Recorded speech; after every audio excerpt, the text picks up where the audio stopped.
जय माता दी। प्रिय भक्तजनों, आज की कथा में आप सुनेंगे दशा माता की कथा और भगवान श्री गणेश जी की कथा।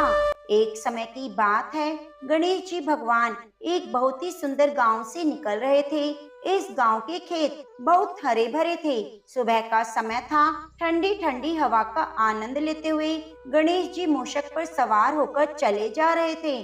इतने में ही वह खेत से गुजरे जिसमें जौ की फसल खड़ी थी। तो गणेश जी ने एक जौ की बाली तोड़ ली। फिर उसे तोड़कर देखा तो उसके अंदर 13 अनाज के दाने थे। यह देखकर गणेश जी को तो बहुत ही अफसोस हुआ।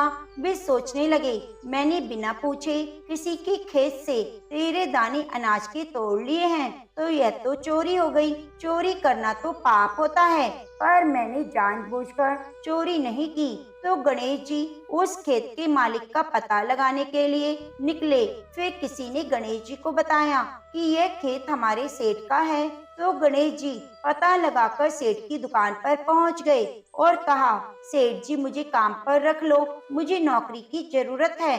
अब सेठ जी को तो काम वाले की जरूरत थी, तो सेठ जी ने उसे काम पर रख लिया। फिर गणेश जी ने कहा, मैं आपके यहाँ 12 साल नौकरी करूँगा। तो सेठ जी ने कहा, कोई बात नहीं, जब तक तुम्हारी इच्छा है तुम नौकरी कर सकते हो। तुम यह बताओ तुम्हारा नाम क्या है। तब गणेश भगवान ने कहा, मेरा नाम तो गणेश है।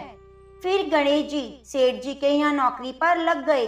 घर का सारा काम करते और समय मिलते ही खेत में काम करने चले जाते। सेठ जी यह देखकर बहुत ही खुश होते कि यह लड़का कितना ईमानदार और सच्चा है। काश मेरे भी इसी तरह से एक बेटा होता। क्योंकि सेठ जी की संतान नहीं थी, इसलिए सेठ और सेठानी बड़े ही दुखी रहते थे। सेठ जी तो गणेश जी को अपने पुत्र के समान ही प्यार करते थे।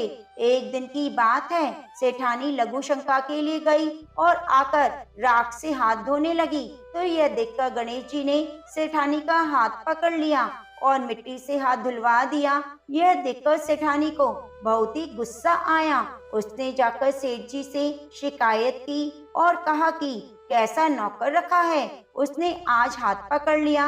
पता नहीं आप उसकी किस बात की इतनी तारीफ करते हैं कि वह सच्चा है, वह तो ईमानदार है। तब सेठानी की बात सुनकर सेठ जी ने गणेश को बुलाया और पूछा, बेटा गणेश, सेठानी सच बोल रही है क्या?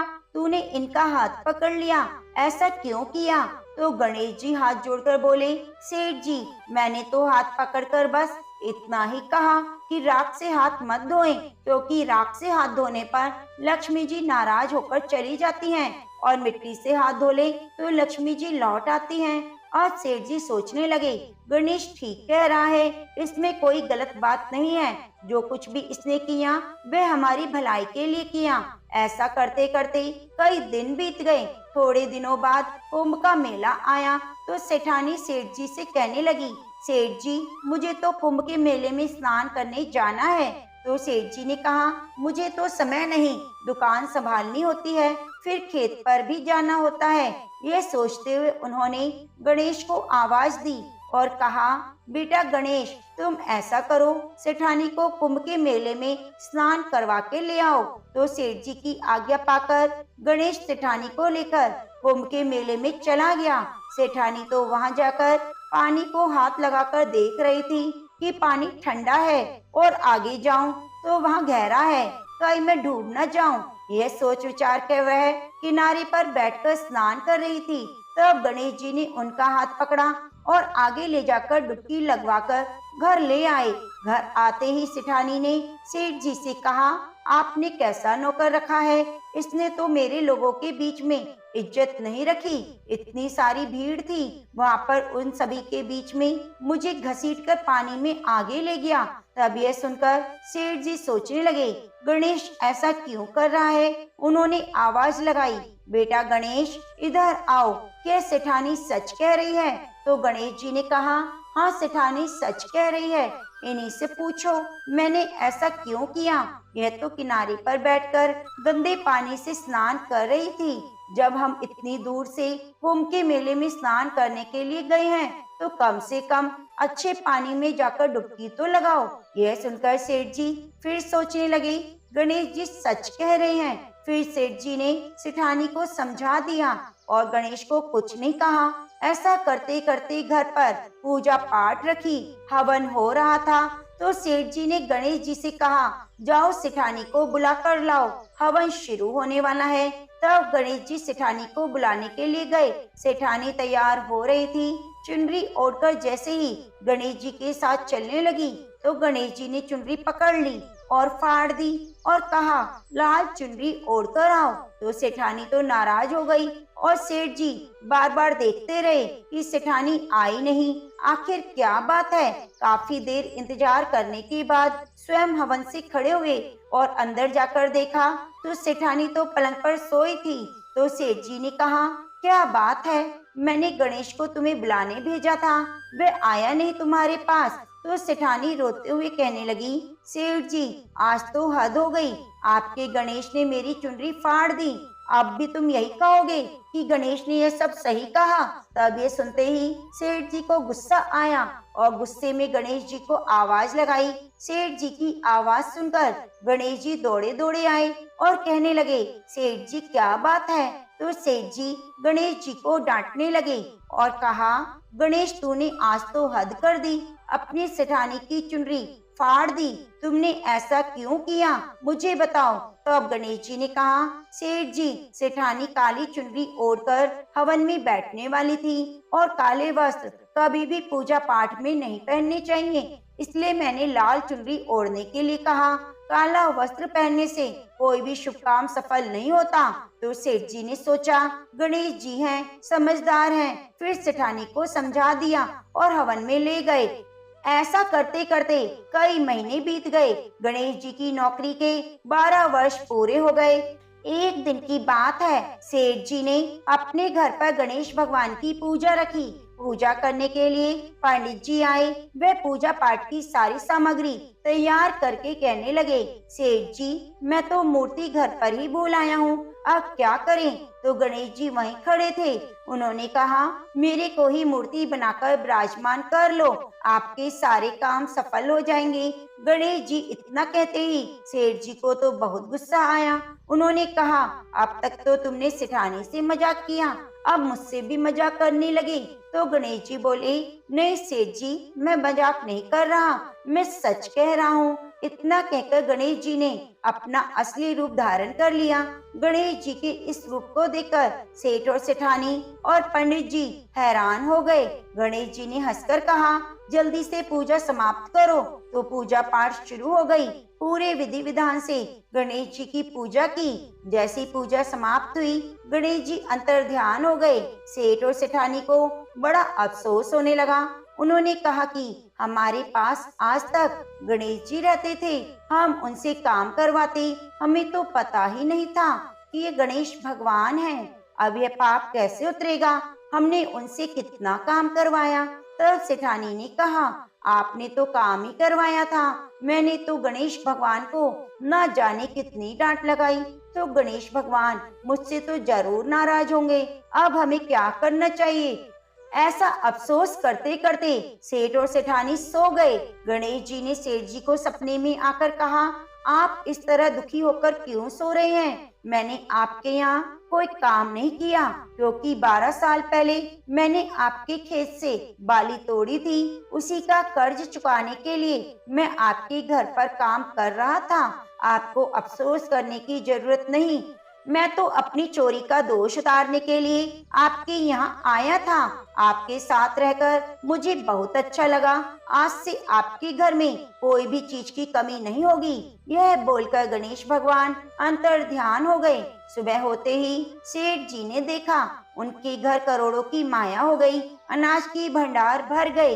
यह देखकर सेठ जी बहुत खुश हुए और कुछ ही दिनों के बाद सेठानी गर्भवती हुई। 10वें महीने में बहुत ही सुंदर पुत्र को उन्होंने जन्म दिया। इस तरह गणेश जी की कृपा से सेठ जी धनवान और पुत्रवान हो गए। हे गणेश जी महाराज, जैसे आपने सेठ जी को दिया वैसे सबको देना। कथा कहानी कहने वाले, सुनने वाले, हुंकारा भरने वाले सभी को देना। प्रेम से बोलिए गणेश भगवान की जय। अब आइए सुनते हैं दशा माता की कथा। एक घर में सास बहू रहती थी। बहू का पति प्रदेश गया हुआ था। एक दिन सास ने बहू से गांव में से आग लाकर भोजन पकाने को कहा।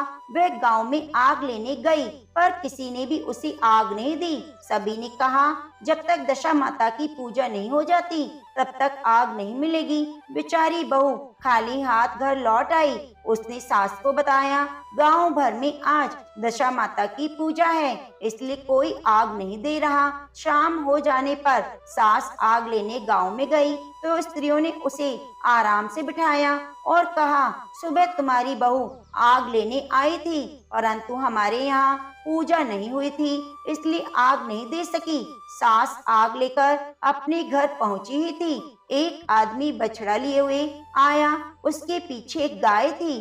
स्त्री ने उससे पूछा, ये गाय का बच्चा है क्या? आदमी ने उत्तर दिया, हाँ। उसने फिर पूछा, बछड़ा है क्या या बछिया? उसने जवाब दिया, बछड़ा है। सास ने घर जाकर बहू से कहा, आओ हम दोनों भी दशा माता का डोरा लें और व्रत करें। दोनों सास बहू ने डोरा लिया। सवेरे से व्रत आरंभ किया। 9 व्रत हो जाने पर 10वें दिन डोरे की पूजा की। सास बहू दोनों ने मिलकर गोल गोल 10 कुल 20 फेरे बनाए। 21वां बड़ा फेरा बनाया, गाय को दिया। पूजा समाप्त होने पर सास बहू दोनों पारण करने बैठ गई। उसी समय बुढ़िया के बेटे ने परदेश से लौटकर दरवाजे पर आवाज लगाई। आवाज सुनकर माँ ने मन में सोचा, क्या हुआ? थोड़ी देर बेटा दरवाजे पर ही खड़ा रह जाएगा, मैं पारण करने के बाद दरवाजा खोलूंगी। इधर बहू ने आवाज सुनी तो उसे रुकने का साहस नहीं हुआ। अब उसने थाली का अन्न इधर उधर करके झट से पानी पीकर उठ खड़ी हुई। उसने जाकर दरवाजा खोला तो पति ने उससे पूछा, अम्मा कहाँ हैं? तो बहू ने उत्तर दिया, वह तो अभी पारण कर रही हैं। तब पति बोला, मैं तुम्हारे हाथ का जल भी नहीं पीऊंगा, क्योंकि मैं 12 वर्ष से घर आया हूँ। इतने दिनों में न जाने तुम किस प्रकार रही होगी। अम्मा आएंगी, वह जल लाएंगी, तभी जल पी लूंगा। यह सुनकर स्त्री चुपचाप बैठ गई। इतने में उसकी अम्मा पारण करके अपनी थाली धोकर पी चुकी। तब वह लड़के के पास गई। लड़के ने माँ के पैर छुए। अम्मा ने आशीर्वाद देकर बेटे को घर में ले आई। इसके बाद माता ने थाली परोस कर रखी तो बेटा भोजन करने लगा।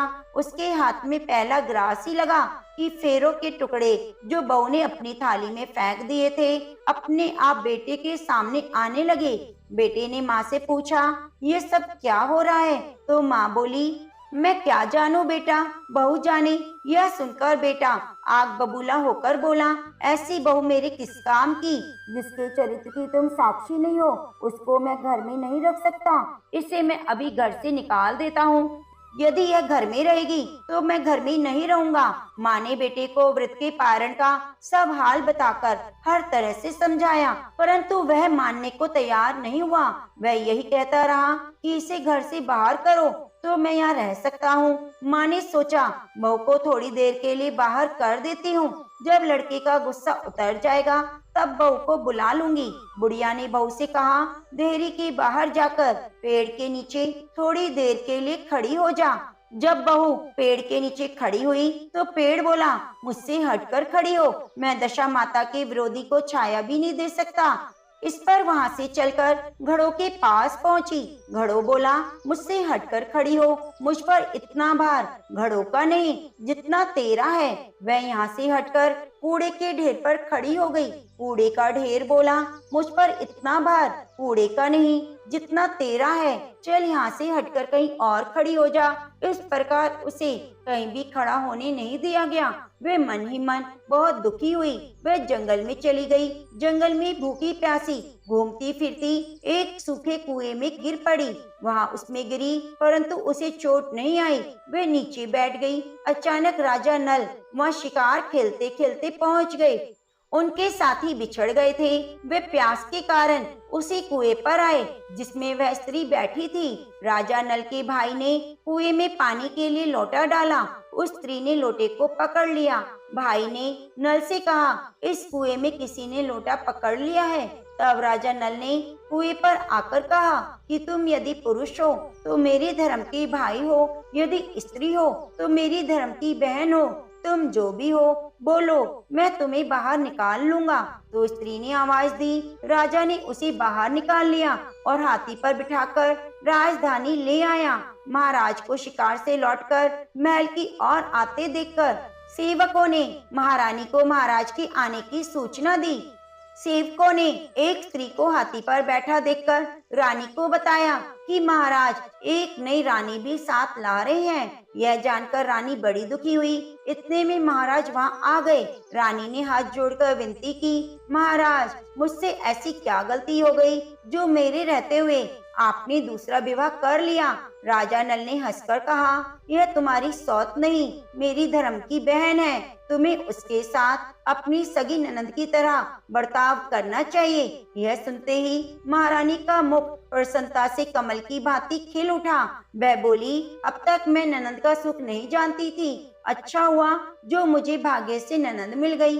राजा ने उसका नाम मुंह बोली बहन रखा। उसके लिए अलग महल बनवाया। उसके दिन अब सुखपूर्वक बीतने लगे। एक दिन राजा की घोड़ी का बच्चा हुआ तो राजमहल की स्त्रियां बधाई के गीत गाने लगी। मुंह बोली बहन ने अपनी दासियों से कहा, बाहर जाकर पता करो किस बात की बधाई गाई जा रही है। तो दासियों ने बताया, महाराजा की घोड़ी ने एक अच्छी घोड़ी को जन्म दिया है, उसकी बधाई गाई जा रही है। मुंह बोली बहन ने पूछा, क्या घोड़ी ने पहली बार जन्म दिया है? तो दासी ने उत्तर दिया, हाँ। तब मुंह बोली बहन ने महारानी के पास जाकर कहा, आओ भाभी रानी, हम तुम दोनों दशा माता का डोरा ले ले। रानी ने पूछा, डोरा क्या चीज है, मुझे समझाओ। वह बोली, दशा माता के व्रत का नियम है कि पहले जब गाय या घोड़ी या स्त्री के प्रसव की खबर सुने तो डोरा लेकर व्रत आरंभ करते हैं। 9 व्रत करने के बाद 10वें दिन डोरे का पूजन करके विसर्जित करते हैं। इसके साथ उसने पारण का नियम भी बताया। तब महारानी बोली, तुम्हारा व्रत तुमको फले। मैं पूड़ी और दूध की खीर खाने वाली महारानी भला वन फूल पपड़ी खाकर कैसे रह सकती हूँ? ऐसा खाना खाए मेरे दुश्मन। वह बोली, भाभी मुझे जो चाहे वह कह लो, परंतु व्रत के संबंध में कुछ मत कहो। मैं इसी व्रत की उल्लंघन के कारण मारी मारी फिरती आपके देश में आ गई। तो महारानी ने उदासीनता के साथ कहा, मुझे क्या पड़ी है, तुम्हें जो अच्छा लगे वह करो, मैं मना तो नहीं कर रही। मुंह बोली बहन ने श्रद्धा पूर्वक डोरा लिया। 9 दिन तक व्रत किए। 10वें दिन विधि पूर्वक पूजन किया, गोला फेरा बनाया। संध्या को पारण करने बैठी। उसी समय उसके पति को अचानक कुछ प्रेरणा सी हुई। वह अपनी माता से आज्ञा लेकर अपनी पत्नी को ढूंढने चल दिया। घूमता फिरता राजा नल की राजधानी में पहुंचा और अपनी पत्नी का पता लगाने लगा। उनमें एक कुएं पर कुछ औरतें बातें करते देखा। एक कह रही थी कि राजा की मुंह बोली बहन बहुत ही सुंदर स्त्री है, आजकल उसी का किया हुआ सब कुछ होता है। दूसरी स्त्री बोली, वह सुंदर होने के साथ साथ धर्मात्मा है, जब से आई है तभी से सदा व्रत खोल रखा है, उसके दरवाजे से कोई भी व्यक्ति खाली हाथ नहीं जाता। तीसरी स्त्री बोली, वह जैसी धर्मात्मा है वैसी सदाचारी भी है। चौथी स्त्री बोली, वह सदाचार और सर्वप्रिय भी है, सारी प्रजा उससे खुश है। पांचवी स्त्री बोली, वह सब तो सही है, परंतु उसका अब तक यह नहीं पता चला वह कौन है, कहाँ की रहने वाली है। उन औरतों की बातों को सुनकर वह साधु के वेश में राजा नल की मुंह बोली बहन के महल के द्वार पर जा पहुंचा। वहाँ उसने भिक्षा के लिए आवाज लगाई तो द्वारपाल उसे भिक्षा देने लगा। उसने द्वारपाल के हाथों से भिक्षा लेने से मना कर दिया और बोला, भिक्षा देने वाली स्वामिनी के हाथ से ही भिक्षा ग्रहण करूंगा, नहीं तो अपने रास्ते पर चला। तब द्वारपाल ने उससे कहा, इस समय वह दशा माता का व्रत करके पारण कर रही है। पारण समाप्त होने के बाद ही वह तुमको भिक्षा दे सकती है, तब तक तुम इंतजार करो। वह चुपचाप बैठकर इंतजार करने लगा।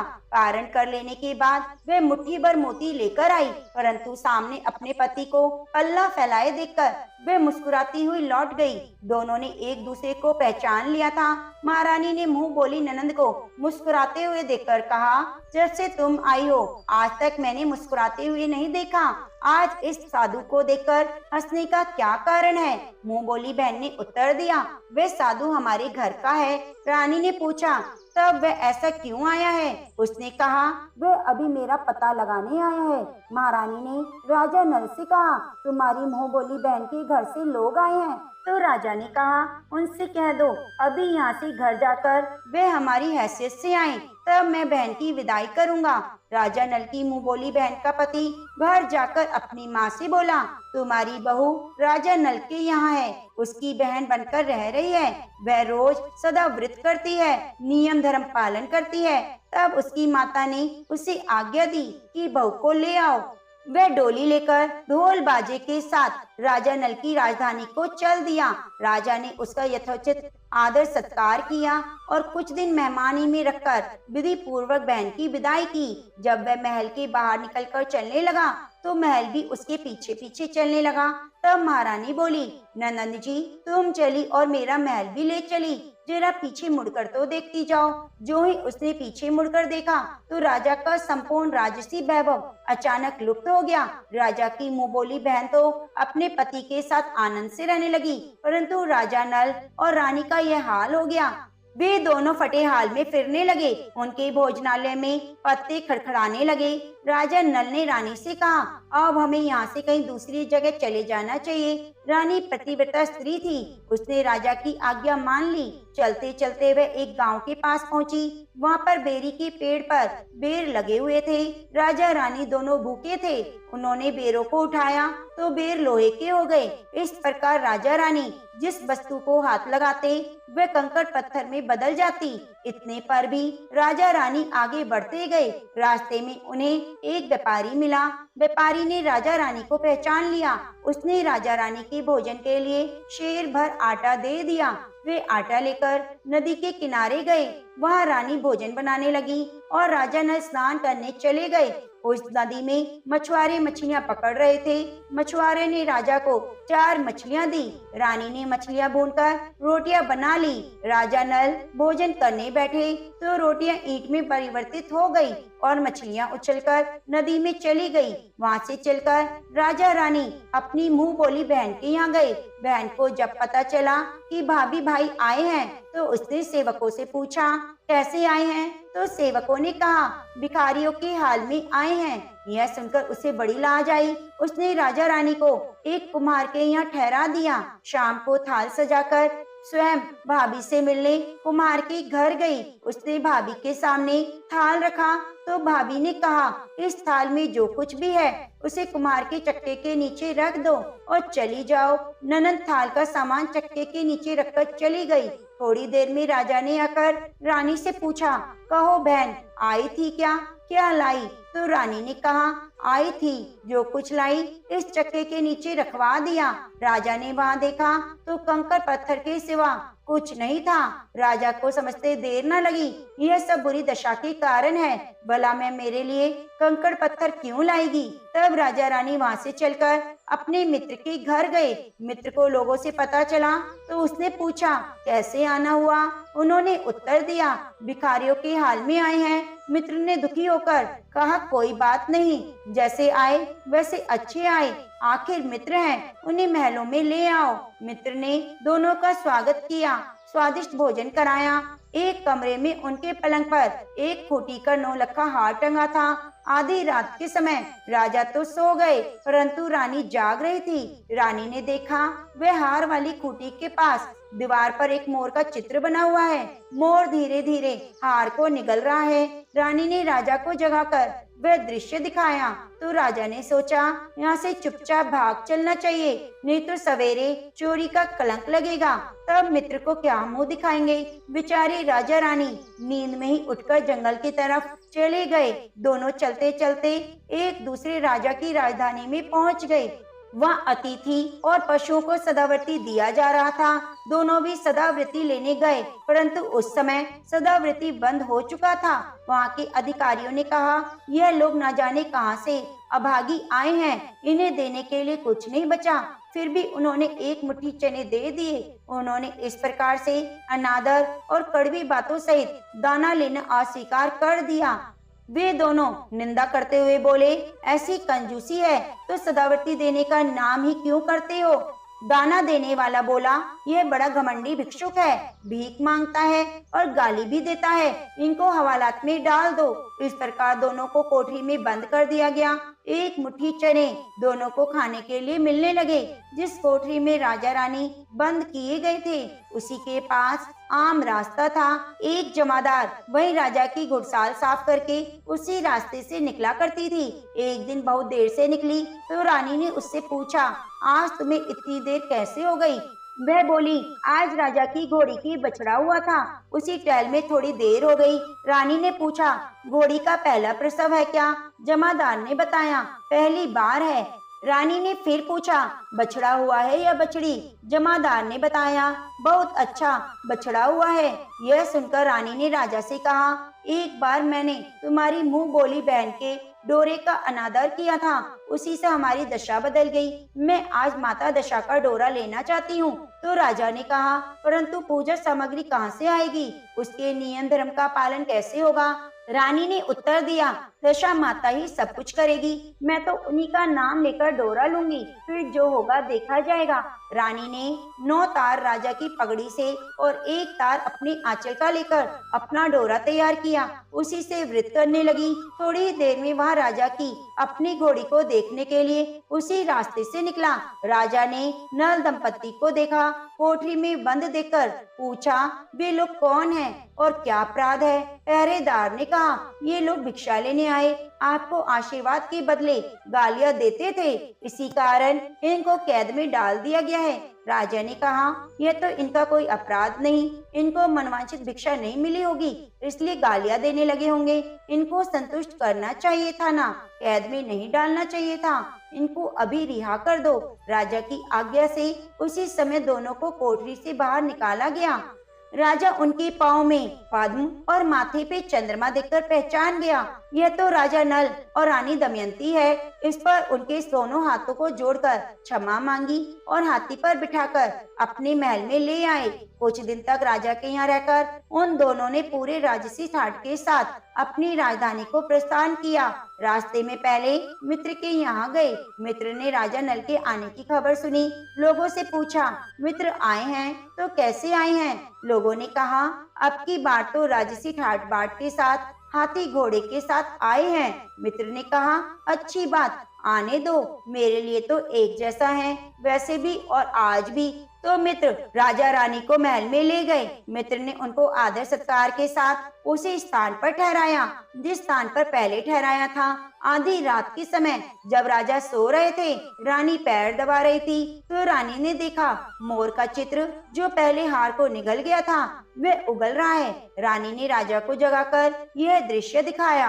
राजा नल ने अपने मित्र को बुलाकर दिखाया। मित्र बोला, मैंने तब भी तुमको चोर नहीं समझा था और ना आज समझता हूँ, यह तुम्हारी बुरी दशा का फल है। आप निश्चिंत रहिए, मेरे मन में कोई मैल नहीं। मित्र के यहाँ से चलकर राजा रानी अपनी मुंह बोली बहन के यहाँ गए। उनसे सुना, भैया आ रहे हैं। उसने लोगों से पूछा, कैसे आ रहे हैं। तब लोगों ने कहा, जिस प्रकार राजा को आना चाहिए उसी प्रकार आ रहे हैं। उसने कहा, उनको महल में ले आओ। जब राजा नल का हाथी बहन के महल की ओर बढ़ा, तब रानी ने कहा, आप अपनी बहन के घर जाइए, मैं तो उसी कुमार के घर रहूंगी जिसके यहाँ पहले ठहरी थी। तो राजा कहने लगा, जिस कारण इतने दुख उठाए तुम फिर झगड़ा मोल लेना चाहती हो, यह तुम अच्छा नहीं कर रही। परंतु रानी नहीं मानी, वे कुमार के घर पर ठहरी। राजा बहन के घर चले गए। शाम को राजा की बहन भाभी के लिए थाल सजाकर कुमार के यहाँ आई। उसने भाभी के सामने थाल रखा। भाभी सोने चांदी के गहने उतार उतार कर रखने लगी। कहने लगी, खाओ रे मेरे सोने चांदी के गहने, खाओ, हम भूखे नंगे क्या खाएंगे। यह उलाहना सुनकर ननद बोली, यह उलाहना किसे देती हो? मुझसे उस समय जो कुछ हो सका वह मैं लाई, अब भी मैं वही लाई हूँ। विश्वास ना हो तो चक्के के नीचे अब भी देख लो। सचमुच चक्के के नीचे देखा तो वह माणिक मोतियों का ढेर लगा था। रानी यह सब देखकर सन्न रह गई। बोली, ननद जी तुम्हारा कोई दोष नहीं, यह तो हमारी बुरी दशा का परिणाम था। रानी ने ननद का लाया हुआ सब सामान उसमें अपनी तरफ से कुछ और जवाहरात मिलाकर ननद को वापस कर दिया, परंतु ननद को पूजा का न्योता देना भूल गई। वहाँ से चलकर राजा सूरा गाय के पास आए। गाय ने सेना सहित राजा को भरपेट दूध पिलाया। वहाँ से आगे चलकर नदी के तट पर गए, वहाँ पड़ाव डाला, भोजन बनाया। जब राजा भोजन करने बैठे तो उसी समय नदी से उछलकर गिरी हुई भुनी हुई मछलियाँ अपने आप थाली में आ गई। रोटियां जो ईंट बन गई थी फिर से रोटियां बन गई। राजा ने कहा, ये सब क्या हो रहा है, कुछ समझ नहीं आता। रानी ने बताया, ये रोटियां और मछलियां वही हैं जो उस दिन हमें नसीब नहीं हुई थी। मैं यदि उस समय आपसे कहती कि तली हुई मछलियां उछल गई हैं, रोटियां ईंट बन गई हैं, तो आप कदाचित इस पर विश्वास नहीं करते। इसी कारण मुझे बहाना बनाना पड़ा। अब राजा रानी अपनी राजधानी की ओर आगे बढ़े। जब राजा की फौज अपनी राजधानी के पास पहुंची तो वहाँ के लोगों ने समझा दूसरे राजा ने राजधानी पर आक्रमण कर दिया है। वे सब घबरा गए। वहाँ के लोग नजारा देखने के लिए राजा से मिलने गांव के बाहर आए, परंतु यह क्या, यह तो अपने राजा हैं। लोगों की प्रसन्नता का ठिकाना नहीं रहा। भक्ति के साथ महल के आगे चलकर उन्होंने राजा का स्वागत किया। राजा रानी ने महल में प्रवेश किया। रानी ने तुरंत दशा माता की पूजा का प्रबंध किया। उसने पूजा नगर में की सब सौभाग्यवती स्त्रियों को बुलाया। भगवती के भोग के लिए सब प्रकार के पकवान बनाए। आटे की 10 बाटियां, 10 शक्कर की गांजियां, 108 अठवाइयां सुहागिनों के आंचल में डाली। सुहागिनों का श्रृंगार करके दशा माता की पूजा आरंभ की। कलश स्थापित करके दीपक को जलाया, परंतु उसकी बत्ती नहीं जली। इस पर पंडितों ने कहा, कोई न्योता पाने वाला नौतन तो नहीं रह गया, स्मरण कीजिए, उसके आने पर दीपक जल जाएगा। रानी ने सोच विचार कर कहा कि ननद को न्योते से रह गई है, तो पंडितों ने कहा उसे फौरन बुलाए। राजा ने अपने दूत भेजकर अपनी मुंह बोली बहन को बुलाया। उसके आते ही कलश का माणिक दीपक प्रज्वलित हो गया। बड़ी धूमधाम से पूजा की गई। अंत में सुहागिनों को भोजन कराकर विदा किया गया। उसी समय राजा ने राज्य में आज्ञा जारी की, मेरी प्रजा के लोग दशा माता का व्रत करें। भगवती माता की कृपा से जिस प्रकार राजा नल के दिन फिरे, उसी प्रकार सभी के दिन फेरना। प्रेम से बोलिए दशा माता की जय। प्रिय भक्तजनों, आज की कथा आपको पसंद आई है तो वीडियो को लाइक कीजिएगा, चैनल को सब्सक्राइब कीजिएगा और बेल आइकन को प्रेस कर लीजिएगा। कमेंट बॉक्स में दशा माता की जय जरूर लिखिएगा। आप हमारे चैनल पर शीतला माता की कथा और गणेश चतुर्थी की कथा को भी जरूर सुनिएगा।